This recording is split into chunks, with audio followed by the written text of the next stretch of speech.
Halo para pecinta film dimanapun kalian berada, apa kabar kalian semua? Semoga semuanya baik-baik saja. Kali ini saya akan merangkum alur film lagi. Film ini diambil dari kisah nyata dari seorang atlet Olimpiade Amerika yang bernama Louis Zamperini yang berhasil ditawan oleh para tentara Jepang di masa Perang Dunia Kedua dan berhasil difilmkan pada bulan Desember 2014 lalu. Oke, tak perlu spoiler lebih banyak lagi, langsung saja mari kita tonton.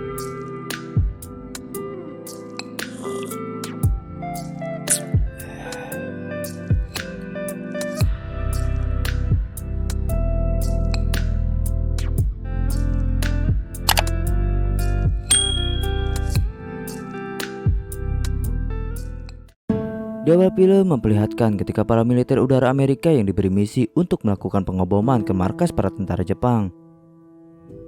Namun tak semudah dibayangkan, ternyata pasukan udara tentara Jepang juga sudah siap untuk menghadangnya. Adegan baku tembak di udara pun terjadi.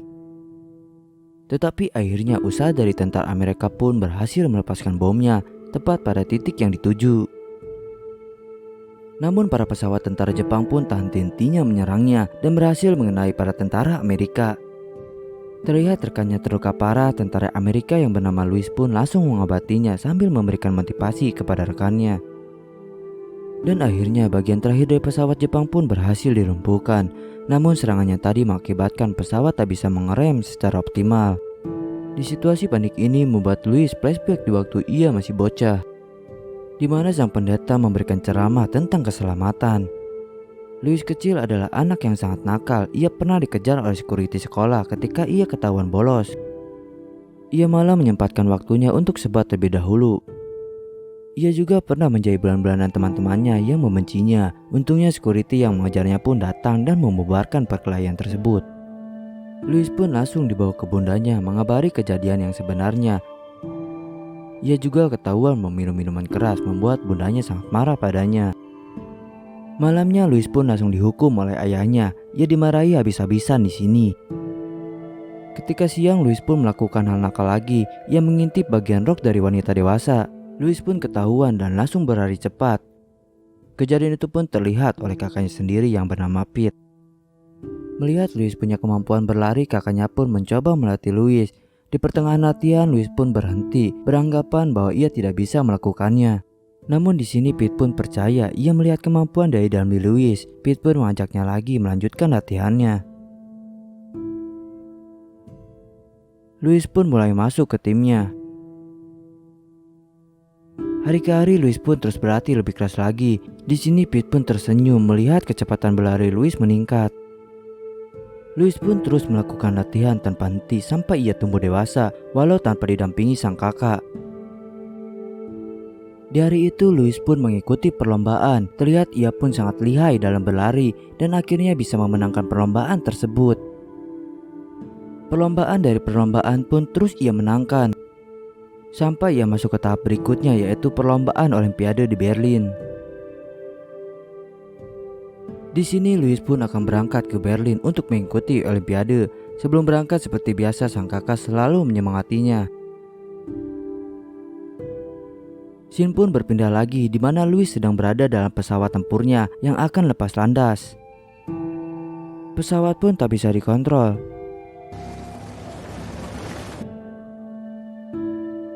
Dan akhirnya pesawat pun menabrak pembatas yang ada. Louis pun tertawa melihat ban pesawatnya sampai botak. Tapi di sisi lain ia pun sangat berduka atas gugurnya beberapa temannya.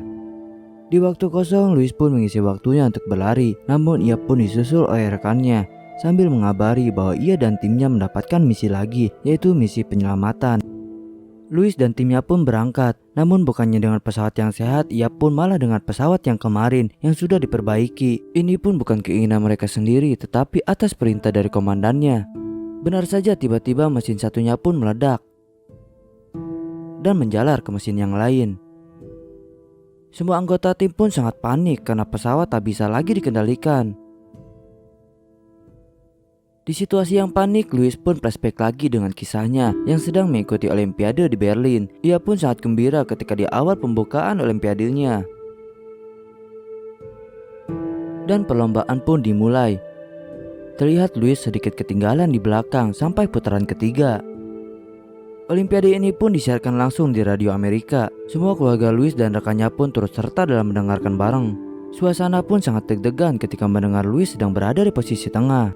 Namun di putaran terakhir Louis pun tak menyerah begitu saja. Ia langsung menyalip yang ada di depannya. Dan akhirnya Louis pun berhasil di posisi pertama dengan memecahkan rekor yang baru. Mendengar itu semua keluarga pun sangat bergembira mendengarnya. Kembali lagi pesawat pun langsung menghantam lautan. Namun kaki Louis pun terjepit bagian besi dari pesawat. Ia pun terus berusaha mengangkatnya. Dan akhirnya Louis pun berhasil naik ke permukaan. Namun sayangnya yang berhasil selamat hanya Mac dan Phil yang sedang terluka. Mac pun langsung menutupi luka si Phil dengan kaosnya. Mac pun sangat ketakutan dan beranggapan bahwa mereka bertiga akan mati dan tidak akan ditemukan. Namun anggapan Mac itu pun dicekal oleh Louis. Ia percaya dirinya bertiga bisa melewati ini semua. Louis pun menemukan beberapa keping coklat yang tersisa dan beberapa botol air minum, meminta rekannya untuk menghematnya sampai beberapa hari ke depan. Ketika malam, Mac pun terbangun merasa heran ketika perahu karetnya seperti ada yang menggerakkan. Di pagi hari, Louis pun terbangun dan melihat ada pesawat, dan ia pun langsung cepat menembakkan pewarna ke udara. Namun pesawat itu pun enggan melihat keberadaannya. Mereka pun sedikit frustasi, ditambah Louis melihat peta yang sudah disobek oleh si Mac dan terjadilah percecokan antar keduanya. Di hari ketiga persediaan makanan pun sudah mulai habis tak tersisa. Namun tak disangka keberuntungan pun didapatkan ketika burung pelikan yang tiba-tiba datang menghampirinya. Tak perlu pikir panjang, Louis pun langsung menangkapnya dan memotongnya. Walaupun dagingnya sedikit aneh, namun mereka pun terpaksa memakannya, yang akhirnya membuat mereka semua muntah. Kali ini mereka pun mencoba untuk memancing ikan, walau cara mendapatkannya sedikit lama sampai berjam-jam. Tetapi akhirnya mereka pun mendapatkannya dan langsung memakan ikan tersebut dengan sangat lahap. Di sini Phil pun memberitahu kepada rekannya bahwa beginilah orang Jepang jika memakan ikan.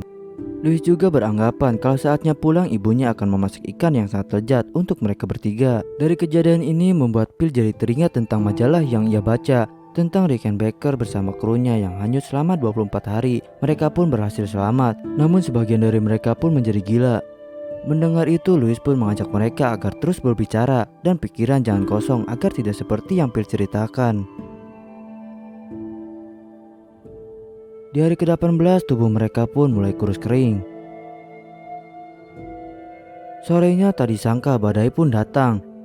Di sini mereka pun tak henti-hentinya berdoa meminta keselamatan. Ketika hujan turun selalu mereka manfaatkan untuk meminumnya. Mereka pun berburu apa saja yang ia temui termasuk hiu ini. Ketika Louis sedang membuka perban, mereka pun melihat pesawat lagi. Namun lagi-lagi pesawat itu pun terus melaju. Tetapi ketika sudah jauh, pesawat itu pun balik lagi dan langsung menembaki mereka. Semua pun dibikin panik oleh serangan itu dan mereka pun langsung menaiki perahu lagi. Tak disangka lagi-lagi pesawat itu pun menembakinya lagi. Di sini Louis pun hanya melompat seorang diri. Untungnya Mac dan Phil pun masih selamat. Akibat dari serangan itu pun mengakibatkan perahunya pada bolong. Mereka pun langsung menambalnya. Namun ketika sedang menambal, Louis pun terkejut ketika hiu langsung menyerangnya. Untungnya Mac pun langsung memukul hiu tersebut. Louis pun sangat berterima kasih kepada Mac. Di hari itu Mac pun sudah merasa tak kuat lagi. Dan Mac pun gugur.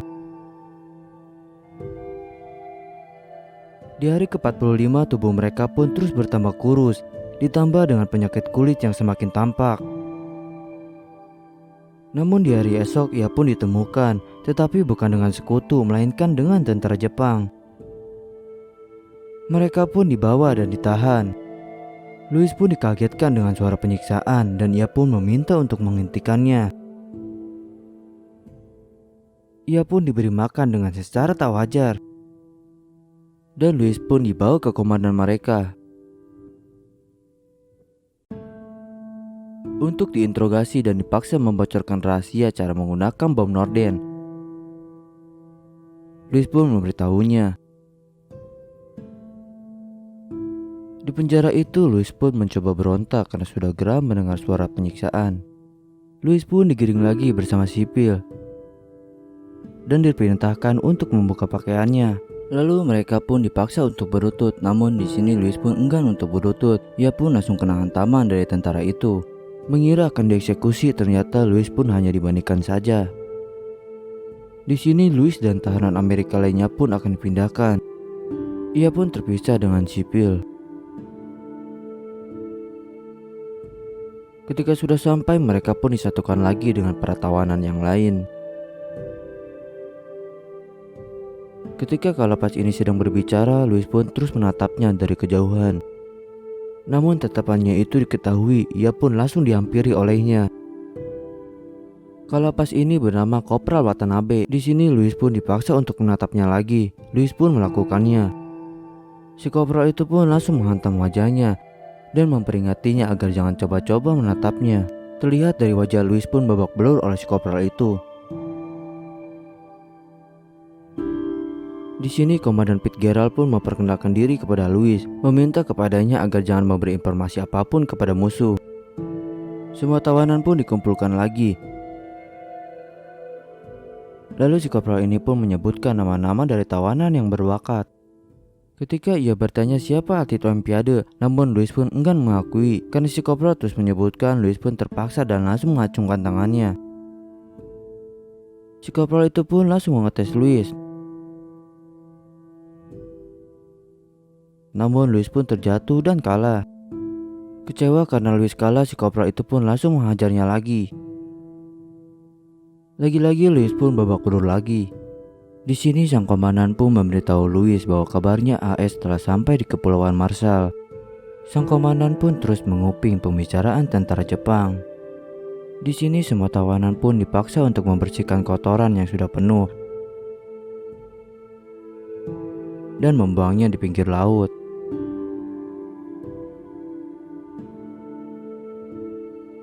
Hukuman dari hukuman pun terus dilakukan. Louis pun sangat geram dan ingin membunuh si Kopral itu. Namun sang komandan pun melarangnya karena itu bukan cara untuk mengalahkan mereka. Sang komandan pun meminta untuk sabar sampai waktunya tiba. Perang pun terus berlanjut.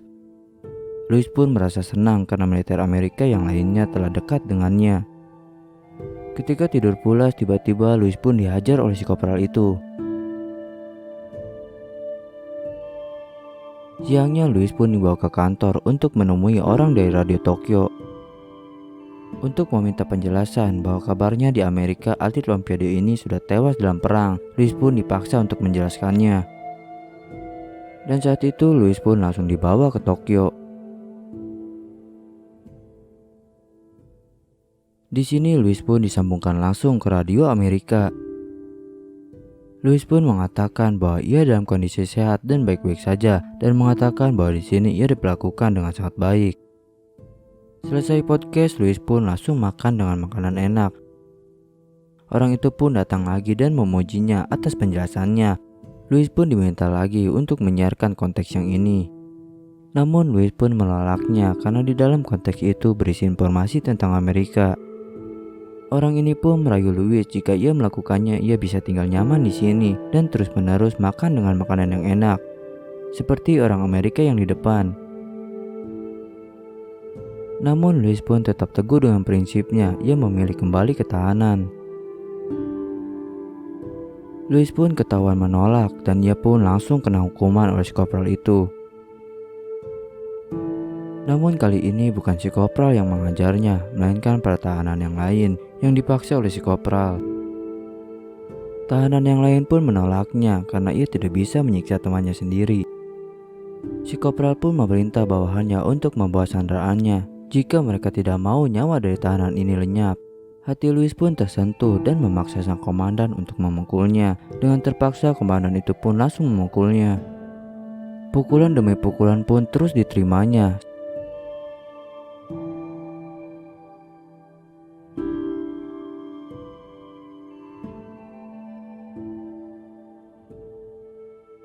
Sampai waktu menjelang maghrib. Ketika sedang ada pertunjukan, di sini si kopral itu pun mendekati Louis dan bercerita bahwa ia akan meninggalkan lapas besok karena ia mendapatkan promosi jabatan baru. Namun Louis pun tak tertarik dengan kabar itu. Ia pun terus mendiamkan si kopral. Akhirnya si kopral pun berangkat dengan disaksikan langsung oleh para tahanan. Malamnya alarm darurat pun berbunyi. Terlihat bom pun meledak di mana-mana, menandakan para sekutu sudah mulai dekat. Di sini para tahanan pun dipaksa untuk memadamkan bagian yang terkena ledakan. Siangnya mereka pun akan dipindahkan ke lapas yang lain, bertujuan agar sekutu tidak bisa menemukan pertahanan. Terlihat pasca ledakan tadi malam pun mengakibatkan hancurnya rumah dan gedung-gedung itu, disertai beberapa korban dari warga sipil Jepang. Para tahanan pun dipindahkan ke tempat ini. Terlihat beberapa tahanan yang terdahulu yang sedang dipekerjakan. Seperti biasa, mereka pun dikumpulkan terlebih dahulu untuk diberi arahan. Louis pun sedikit lemas karena cuaca ekstrim yang sedang melanda. Mereka pun kembali bertemu dengan si kopral itu. Kali ini ia sudah naik pangkat menjadi sersan, tetapi saya akan tetap memanggilnya dengan nama si kopral. Di sini mereka pun diberitahu bahwa mereka akan bekerja di batu bara dan siapapun yang tidak mau bekerja akan langsung dieksekusi. Di sini Louis pun mendapatkan hantaman lagi oleh si kopral. Mereka pun mulai langsung bekerja.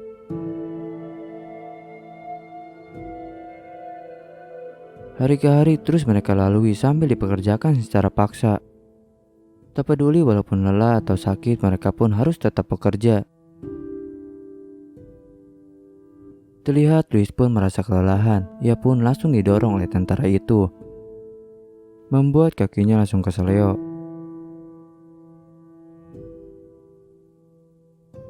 Sambil keadaan pincang, Louis pun terus dipaksa bekerja. Ia pun kelelahan dan mencoba untuk istirahat sebentar. Namun tindakannya itu diketahui dan ia pun langsung dibawa ke si kopral. Di sini Louis pun dipaksa untuk mengangkat balok itu sampai di atas kepala.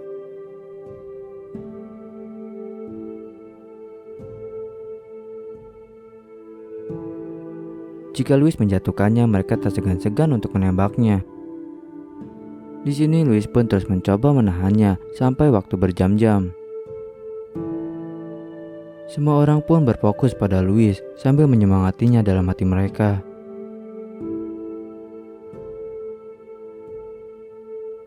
Sambil berteriak, Louis pun berhasil mengangkat lebih tinggi lagi.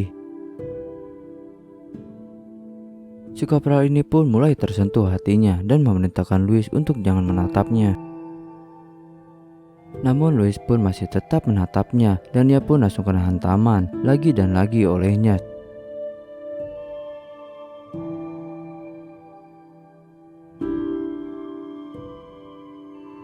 Sampai si kopral kelelahan memukulnya.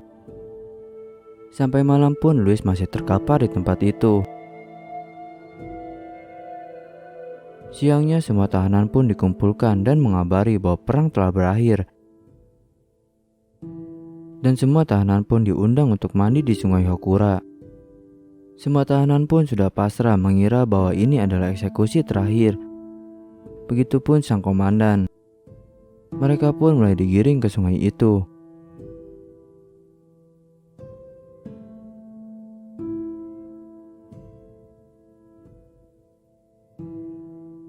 Tak lama pesawat pun datang dan melewatinya. Ternyata itu adalah pesawat dari militer Amerika, menandakan perang sudah berakhir. Mereka semua pun sangat gembira menyambutnya. Begitupun Louis yang sangat terharu. Kali ini mereka pun bisa makan dan minum sepuasnya. Dan akhirnya Louis pun kembali dengan selamat bersama teman-temannya. Dengan disambut langsung oleh para keluarganya. Film pun berakhir. Dan inilah cuplikan Louis Zamperini berlari di Olimpiade Jepang pada usia 80 tahun. Dan inilah beberapa foto dari kisahnya.